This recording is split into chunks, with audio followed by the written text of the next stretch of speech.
Baik, eh, sebelumnya perkenalkan kami dari kelompok 7A. Eh, di sini kami akan mencoba menjelaskan dan eh, menampilkan hasil dari akuisisi data SP yang kami lakukan di Taman PUPR yang ada di Keputih. Oke, nanti pada akhir penjelasan bakalan kami eh, nah, korelasikan dengan data studi. Oke, next. Sebelumnya ada nama anggota kami, ada Fauzan, NRB 11, Ebel, NRB 41, ada Amanda, NRB 42, saya sendiri NRB 82, ada Meisa, NRB 89. Oke, untuk outline-nya sendiri, yang pertama ada tujuan akuisisi sendiri, terus untuk yang kedua ada alat dan bahan akuisisi, terus yang ketiga ada data akuisisi, raw data atau data mentah. Terus yang keempat ada hasil data SP dan data 2D. Yang kelima ada hasil korelasi. Yang keenam kesimpulan.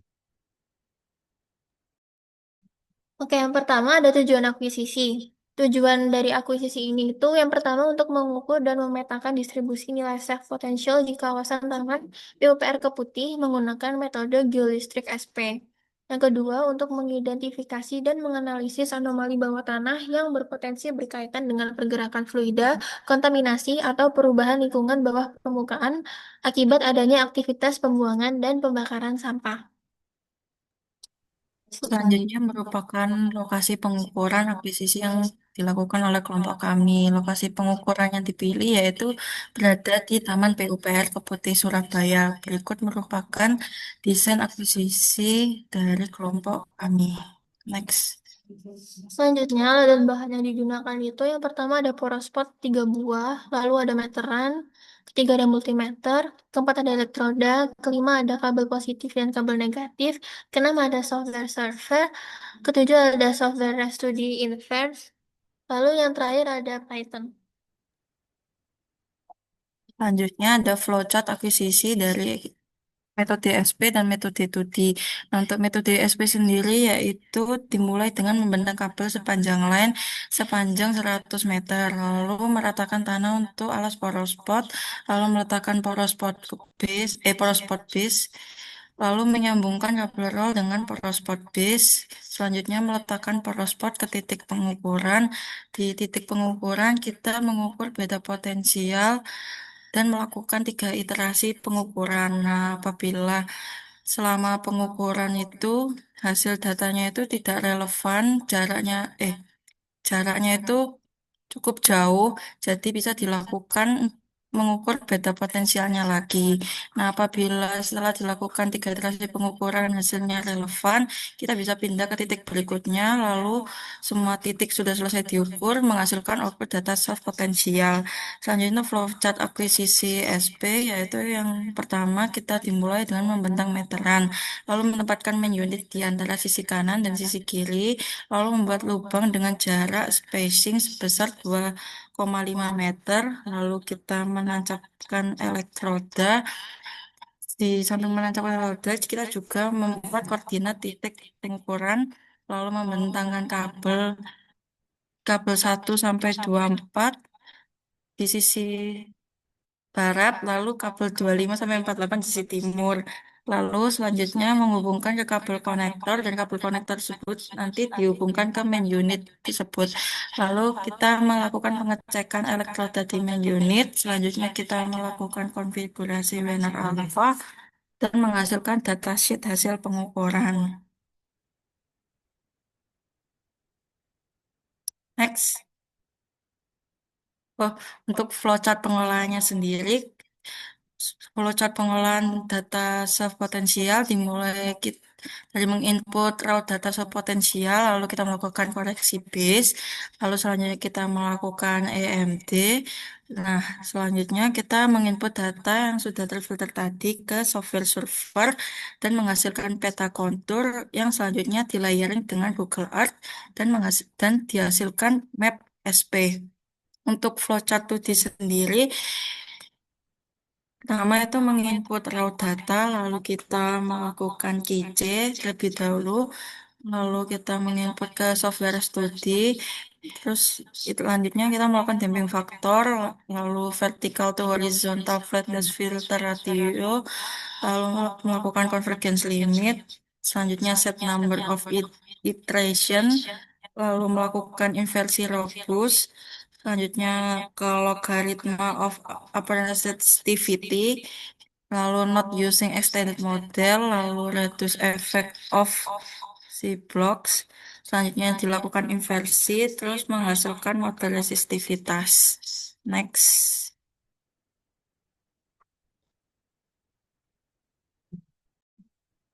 Oke, selanjutnya di sini dihasilkan data akuisisi. Di sini eh, untuk Taman PUPR ini kita dibagi menjadi 4 kelompok. Nah, di sini ada 4 data akuisisi dengan line horizontal. Pada data ini ada informasi jarak UTMX UTMY, kemudian elevasi dan nilai SP-nya. Kemudian next. Nah, kemudian setelah mengukur line horizontal dilakukan lagi pengukuran line vertikal. Nah, sama seperti sebelumnya, datasheet ini memuat eh, jarak, UTMX, UTMY, elevasi, dan nilai SP. Next. Nah, kemudian setelah didapat data SP, selanjutnya dilakukan koreksi dengan perhitungan eh, nilai SP dikurangi dengan nilai base-nya. Kemudian setelah dilakukan koreksi data, dilakukan filtering data dengan menggunakan EMD. Di sini software yang saya gunakan itu yang kami gunakan adalah Python. Nah, setelah dilakukan EMD ini dihasilkan untuk line horizontal ini dihasilkan 4 jendela IMF, di mana di sini kami menggunakan IMF 2, 3, dan 4. Kenapa kami menggunakan IMF 2, 3, 4? Karena IMF 1 ini masih mengandung noise, noise kecil, sehingga tren-tren dari nilai SP ini agak terlalu spike. Kemudian next. Nah, setelah setiap line dilakukan filtering data dengan EMD, nah dihasilkan data hasil EMD tersebut, kemudian dilakukan uh, pemeta, pemetaan menggunakan uh, software server. Nah, di sini dapat dilihat terdapat anomali dengan nilai SP tertinggi itu pada line kedua ini yang horizontal. Nah, eh, pada line ini merupakan line kebetulan line kelompok kami, di mana waktu akuisisi tersebut pada sekitar meter ke 80 hingga ke 90 ini tanah yang kami lakukan akuisisi ini ternyata bercampur dengan sampah, sehingga bisa menaikkan nilai dari eh, nilai SP-nya ini. Kemudian next. Nah, setelah dilakukan pembuatan peta anomali itu, selanjutnya peta di overlay dengan eh, dengan Google Earth agar tahu di mana letak aslinya eh, anomali itu berada. Next. Baik, untuk selanjutnya yaitu hasil dari studi sendiri itu tadi untuk line satu itu ada yang di sebelah paling atas itu bisa dilihat bahwa nilai resistnya di kedalaman 10 itu sudah ada nilai resistnya paling tinggi. Terus untuk yang line 2 itu nilai resistnya ada di kedalaman 15 meter. Itu nilai resistnya paling rendah yaitu 0,085. Terus untuk selanjutnya ada line 3 hampir sama di kedalaman 15 meter. Itu nilai paling rendahnya itu 0,076. Terus ada line 4 di sini itu di kedalaman 15. Terus untuk nilai resist yang paling rendah itu ada di nilai 0,086. Nah, untuk korelasinya dengan data SP bisa dilihat di gambar bahwa eh, pada penampang SP untuk meter ke 80 itu terdapat anomali SP yang tinggi, menandakan bahwa terdapat eh, anomali terindikasi eh, kontaminan.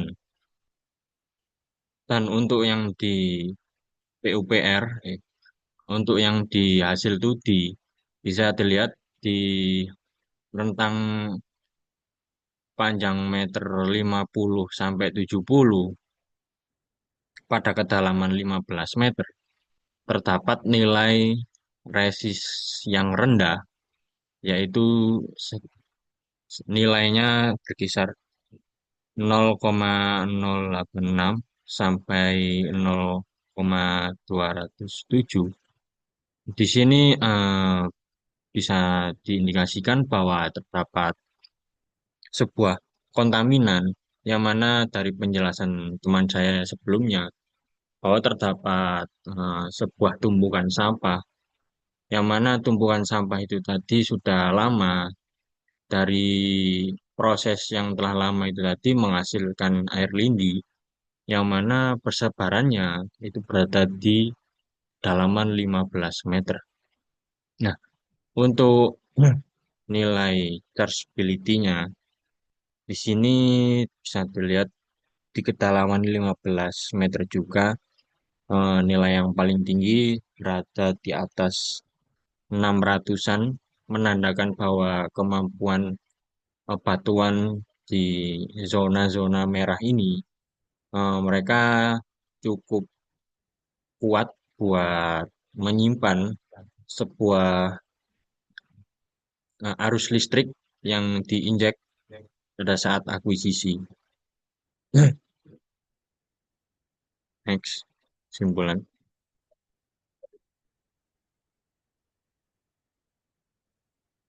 Dari distribusi sekarang distribusi nilai potensial di kawasan teridentifikasi sebagai SP itu bisa mencapai gas komputer yang berkorelasi dengan pada aktivitas. Jika ada pergerakan bijak atau hasil di wilayah tempat area pajak itu kita dalam jadi aktivitas keuangan sampah ya.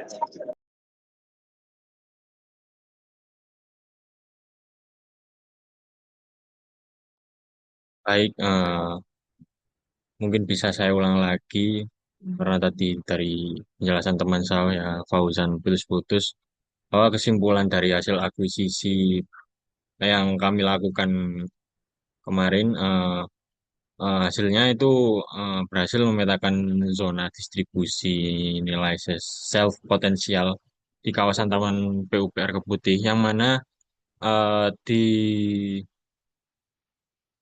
rentang meter yang 80 sampai 90 meter, di lintasan 80 sampai 90 meter. Di sini terdapat zona resistivitas rendah yang dengan divalidasi dengan hasil penampang 2D yang mana tadi memperlihatkan bahwa di kedalaman 15 meter terdapat nilai resistivitas yang rendah. Dan dari data tersebut eh, adanya pergerakan fluida atau kontaminasi air lindi di line 4, khususnya di line 4 dengan area di panjang di lintasan 60 meter dengan kedalaman 15 meter tadi eh, akibat dari pembuangan sampah dan juga pembakaran di daerah tersebut.